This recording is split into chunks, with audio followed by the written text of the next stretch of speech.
학동역 근처에 있는 한우 막김 차림 가게인 정육공방을 다녀왔습니다. 조금 논란은 있지만 우리나라에서 이런 스타일의 원조라고 할 수 있는 가게는 보통 마장동의 보냄브레드를 꼽는 분들이 대부분이죠. 보냄브레드 이후 우후죽순처럼 다양한 한우 막김 차림 가게들이 생기게 되었는데 정육공방도 거의 그 시기쯤에 생긴 가게 중 하나인 것 같습니다. 인당 22만원의 가격이니 상당히 비싼 축에 속하는 가게 중 하나입니다만, 이런 막김 차림 가게에 대한 수요가 수년간 계속 높아지고 있고 좌석수에도 제한이 있다 보니 지금도 예약만 몇 달씩 밀려 있는 곳이기도 하죠. 가게 안에 들어서면 좀 더 저렴한 가격으로 즐길 수 있는 바도 있는데, 저희가 이용한 곳은 대관으로만 진행하는 룸을 이용했습니다. 영상으로 봤을 때보다 셰프님과의 거리가 더 가까이 느껴지고 어두운 듯 하면서도 바에서 떨어지는 조명이 느낌이 좋았는데요. 특히나 여자분들이 셀카 찍기에도 바람직한 느낌의 분위기였던 것 같아요. 도착하니 이미 반찬거리는 세팅이 되어 있더라고요. 백김치도 그렇고 다른 김치들도 기본적으로 그리 맵지는 않은 구성인데, 이런 막김 차림집 오시는 분들이 와인을 가져오셔서 드시는 경우가 많거든요. 반찬의 스타일이 간이 너무 강하면 좀 와인이랑 부딪히는 느낌이 들어서인지 향이나 간이 너무 강하지 않은 스타일로 준비가 되어 있습니다. 처음 준비된 것은 새우,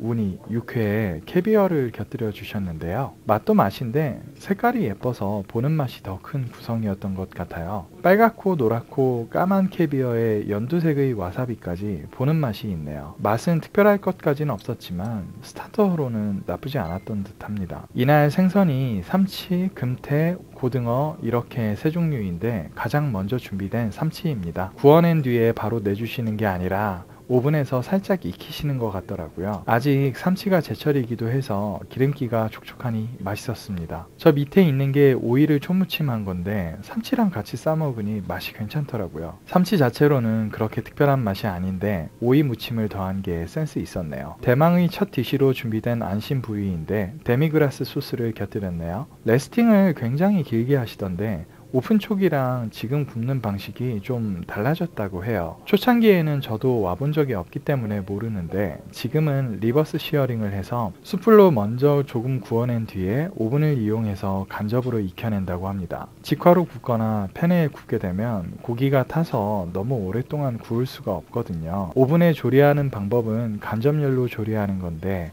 조리 시간이 오래 걸리는 대신에 고기 육질이 훨씬 부드러워져서 우리나라 사람들 입맛에도 맞는 것 같습니다. 기본적으로 고기가 간도 되어 있고 해서 데미그라스 소스는 안 찍어도 되더라고요. 부들부들하니 맛있게 스타트를 장식했던 것 같네요. 두 번째로 나온 새우살, 이건 단호박 피레랑 캐비어랑 같이 준비해 주시더라고요. 맛이 있긴 한데 안심을 먹고 나서 그런지 큰 감흥은 없었습니다. 굽는 것도 적당하고 괜찮은데 안심에서 임팩트를 너무 크게 받아서 그랬어요. 중간에 입가심으로 나온 고등어 초밥입니다. 이 메뉴가 상당히 엣지가 있는 게 김을 숯불에 살짝 구운 다음에 거기에 고등어 초밥을 싸서 준비를 해주시는데 이게 예상외로 맛있었습니다. 살짝 비린 고등어에 단맛의 밥과 와사비가 마무리를 해주는데 더해 수채 구운 김의 풍미가 마지막에 입안을 싹 감싸는 게 상당히 맛있더라고요. 완성도가 높아서 오신 분들 모두 맛있었다 호평한 메뉴이기도 합니다. 채끝살을 빵가루랑 곁들여서 먹을 수 있도록 준비해 주신 메뉴입니다. 감자랑 가지 같은 야채도 곁들여 나오는데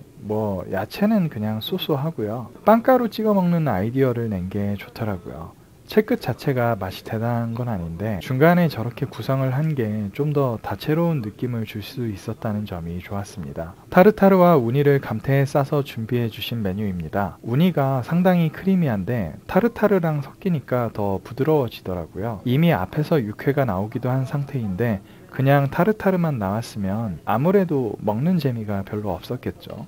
맛의 변주를 위한 메뉴였던 것 같아요. 저는 맛있게 먹었는데 호불호가 있을 수 있겠다 싶었던 메뉴입니다. 스키야키를 준비해 주셨는데 국물이 많은 스타일은 아니고요. 계란을 잘 비벼서 두부랑 고기랑 함께 먹도록 준비되어 나왔습니다. 스키야키를 좀 달게 하는 집들이 많은데 이 집은 그렇지는 않더라고요. 한 번에 싹 호로록 하고 남은 소스까지 다 마셔버렸네요. 애들보다는 어른들이 좋아할 만한 맛이었어요. 깔끔하고 속이 편해지는 맛이었네요. 마지막 생선인 금태인데 밥에 비벼 먹을 수 있도록 준비되어 나와요. 생선이다 보니까 기름 많이 친 볶음밥 스타일의 고소함이랑은 좀 다른 느낌이에요. 금태가 다른 생선들이랑 다른 게 무척 고소한 맛이 난다는 것 같아요. 다른 가게에서 풍미가 엄청난 금태를 먹었는데 그 정도는 아니었어서 아쉽긴 했는데 역대급이 아니라도 금태는 금태구나 하는 생각을 했어요. 리뷰 위에 글을 쓰니 금태의 그 고소한 향이 입가에 아른거리네요. 이날을 위해 특별히 준비해 주신 우대갈비입니다.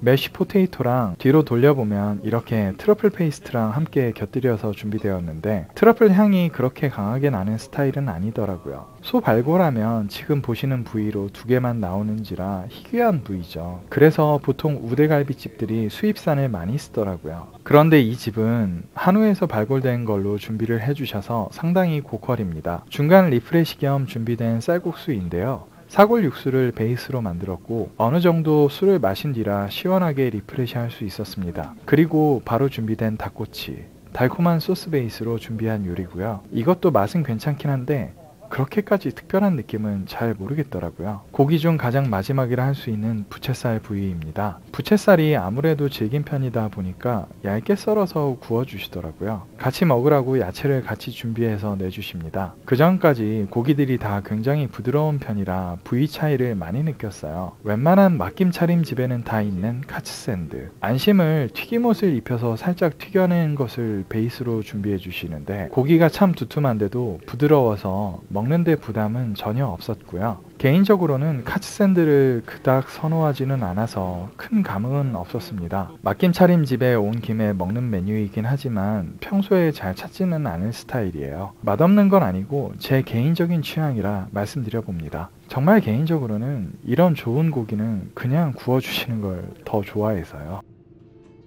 마지막 해장용으로 준비된 곱창 전골. 이야기 들어보니까 셰프님이 곱창 전골집을 준비하시는 것 같더라고요. 언제 오픈하는지는 정확히 모르겠습니다만 요즘 이런 프리미엄 샵으로 출발해서 브랜드 이름을 걸고 다른 사업 다각화를 하기도 하는데 그런 개념인가 싶었네요. 보이는 색깔만큼 맵거나 하지는 않고 후추로 국물 맛을 잡으신 듯한 느낌이 좀 들었어요. 고추 같은 야채에서 나오는 매운맛 느낌이 아니라 후추로 잡은 느낌? 그래서 좀 개성이 있는 맛이 나더라고요. 일반적인 집이랑은 다른 것 같습니다. 밥도 조금 준비해 주셔서 시원하고 든든하게 마무리했습니다. 디저트는 치즈케이크랑 마들렌이 나오는데 마들렌은 만드시는 것 같아요. 치즈케이크는 직접 만드시는 건지 제가 확인을 못해서 모르겠네요. 디저트 와인은 없었지만 묵직한 레드와인이랑 먹어도 어울리는 맛이라 괜찮았습니다. 정육공방에 대한 총평을 하자면 중요한 날이라면 한 번쯤은 가볼 만한 집입니다. 일단 이런 가게는 사실 퍼포먼스를 즐기는 개념도 있는 가게잖아요. 보통 사람들이 약간 무리해서 가는 개념도 아니고 좀 많이 특별한 날 갈 만한 곳이죠. 개인적인 아쉬움은 요즘 이런 컨셉 가게들이 요리 종류를 많이 제공하는데 그걸 강점으로 여기는 고객층도 있는 게 분명하지만 고기 자체만 드시고 싶으신 분들은 그냥 괜찮은 소고기집 가서 넉넉히 드시는 게 비용도 더 적게 들고 좋을 수 있어요. 물론 이 집의 강점은 와인 드시는 고객들을 손님으로 받겠다는 지향점이 있어서 백김치 같은 반찬들도 그렇고 기본적으로 간이 강하지 않아요. 보통 일반적 고깃집들은 가게에 입장만 해도 고기 굽던 냄새가 나는지라 섬세한 와인을 즐기시는 분들은 잘 안 찾게 되거든요. 정육공방은 일단 고깃집 특유의 냄새가 거의 안 나는데 그래서 다양한 와인들을 준비해 오셔서 드시는 분들이 많습니다. 와인 오래 드신 분들이 많이 찾는 업장 중 하나이기도 하고요. 소고기 자체만을 즐기고 싶으신 분들에게 굳이 권하지는 않아요. 일단 가격대가 그렇기도 하고 고기의 양도 푸짐하다 느낄 정도는 아닙니다. 다만 다른 요리들이 준비되어서 양이 적다는 느낌은 안 들고요. 많은 한우 막김 차림 집들이 있는데 그 중에서도 나름의 경쟁력이 있는 집이고요. 그래도 가족 모임이나 중요한 비즈니스 모임에서 힘을 주고 싶을 때는 한번 와보셔도 괜찮을 듯 합니다. 그만큼 프라이빗하고 서비스도 좋으니까요. 자, 그러면 오늘의 와인들에 대해 이야기해 보겠습니다. 첫 스타트는 찰스 아이직 샴페인인데 달지 않고 깔끔한 맛이 일품인 샴페인입니다. 샴페인 하우스의 엔트리 와인치고는 싼 가격의 와인은 아닌데 멈이나 모에샹동 같은 샴페인과 비슷한 포지셔닝인데 가격이 좀 더 나가거든요. 그런데 멈처럼 달지 않고 모에샹동이나 베브클리코처럼 신맛이 나지는 않아요. 더 깔끔하게 맛이 갈무리된 느낌이 드는 와인이고 개인적으로도 이런 맛을 좋아합니다. 처음 스타터로 훌륭히 시작할 수 있었던 샴페인이었습니다. 로랑 버나드 샴페인인데 최근에 국내에 일부 수입되는 샴페인이라고 하더라고요. 현지에서 상당히 호평받고 있는 샴페인 중 하나인데 이 샴페인도 맛이 괜찮았습니다. 제가 느끼기에는 찰스 하이직 샴페인이랑 뉘앙스가 많이 비슷했던 것 같아요. 밸런스가 좋고 산미나 단맛이 많이 튀지 않는 샴페인이었던 걸로 기억합니다. 꽤 오래된 빈티지의 샴페인이었거든요. 그러다 보니 좀 강건한 느낌은 있었네요. 색깔 보시면 노란 골드빛이 좀 나는 게 어느 정도 묵은 샴페인 컬러가 나오죠. 엄청난 올드 빈티지는 아니지만 마트 와인만 먹다 보면 이 정도 된 것도 마시기 어려워서 감사하게 잘 마실 수 있었던 자리였습니다. 프랑스 와인인데 블렌딩으로 만든 도멘생 프레페르 CDP입니다. 샴페인 두 종류 이후에 매칭한 레드 와인인데 뒤에 와인들보다는 바디감이 좀 덜해요. 요즘 뜨는 생산자라고 하던데 독특한 풍미가 좋았던 와인입니다. 제가 시라를 좋아하는데 이 와인도 그 품종이 들어가는 와인이에요. 요즘 호주 같은 지역에서 사랑받는 시라즈 품종을 원래 유럽에서 잘 만들던 곳이 프랑스의 샤토네프 뒤파프라는 곳인데 예를 들어 나주베라면 그 나주베 씨앗을 받아다가 다른 곳에서 길러서 성공한 게 호주 시라즈라고 보면 조금 이해가 가실 듯 하네요. 물론 완전히 같은 방식으로 만들진 않고 섞어 만드는 품종에도 차이가 있긴 한데요. 호주 시라즈랑 CDP랑 비교해 보시면 그 차이도 많이 느껴지실 거예요. 호주 시라즈에 비해서는 마셨을 때 입안에서 어택이 강한 느낌은 아니에요. 그런데 맛이 강한 게 전부는 아니잖아요.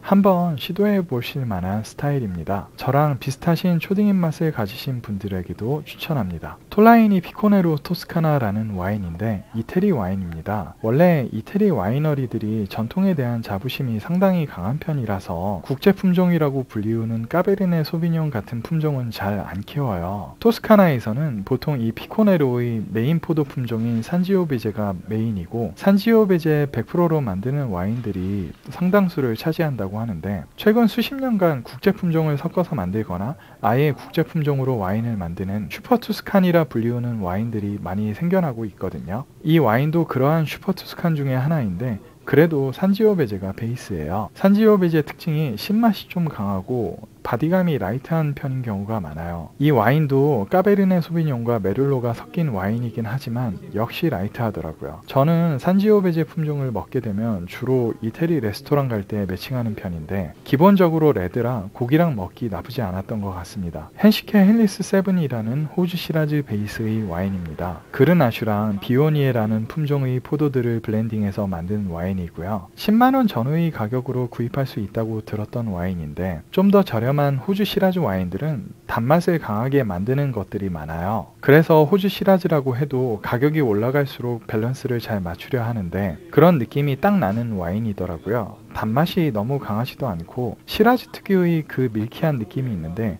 그런 느낌도 조금 덜한 와인이었습니다. 저 개인적으로는 좀 단맛이 강한 걸 좋아해서 조금은 아쉬웠습니다. 토브렉 스투르이라는 시라즈인데 앞서 마신 헨시케나 생프레페르랑 비교가 되더라고요. 일단 아프이2 와인에 비해 이 토브렉은 시라즈만을 100% 사용해서 만듭니다. 기본적으로 블렌딩을 안 하니까 시라즈만의 특유의 느낌이 더 강한데 시라즈 특유의 밀키한 맛이 확 와닿는 와인이었습니다. 한국 사람한테 와인이 어려운 이유 중 하나가 와인의 온도를 맞추기 어려워서인데 이날은 사실 다른 와인들에 비해 서브하는 온도 자체가 좀 높았어요. 조금 더 찬 느낌이 있었다면 마실 때 느낌이 또 달랐을 것 같은데 안 그래도 시라즈인데 온도 때문에 더 밀키한 느낌이 강하게 오더라고요. 개인적으로 좋아하는 스타일이긴 한데 온도 때문에 좀 아쉽게 먹었던 와인입니다. 음식도 와인도 좋았던 날 정육공방에서의 맛있는 식사 너무 잘 먹었습니다.